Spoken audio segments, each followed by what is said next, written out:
מתי אתה מוכן. ככה זה מספיק? אני מוכן. כן, אני מספיק.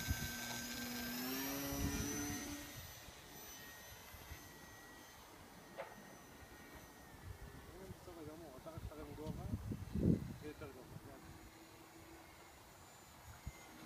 גובה תרם את השקופה.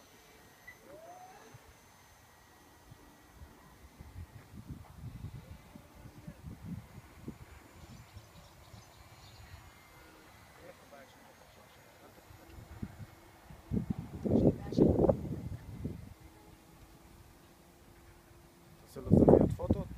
לא צריך, זה רואים את זה במסך של מחשב. אי אפשר לסובב את המסך.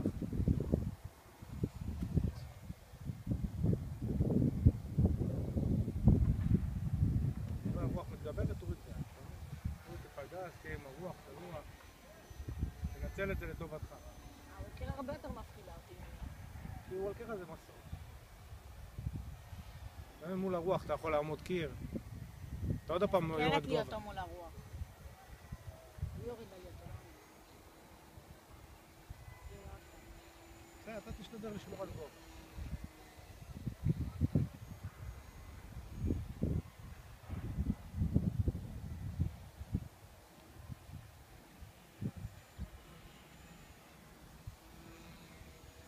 כשאתה מול הרוח אתה יכול לעשות תרגילים. עם הרוח אל תעשה תרגילים. כי הוא מהיר מדי. כן, כשאתה ככה אתה יכול לעשות עכשיו רול אם אתה רוצה. עוד שהכנסתי אותי בשרון, איך פחדתי. כי הוא קצת איבד לך. קצת? כי אתה נלחצת שעשית רול איטי. לא רציתי לעשות רול, רציתי להעמיד אותו הפוך. פחד לעשות רול.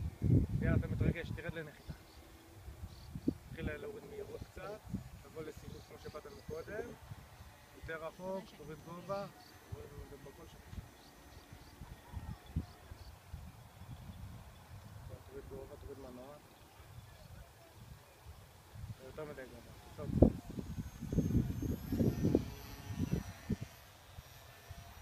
אין לך ביטוח לטיסה, נזהר על האוטו. נשאר בגובה הזה, סובב סיבוב גדול, אל תפחד. יאללה, תוריד מנוע. השיח, אני פחד להיתקע בו. אל תפחד. לא, תעשות. אין לי פה מהאוטו, דפקת אותו דווקא שם.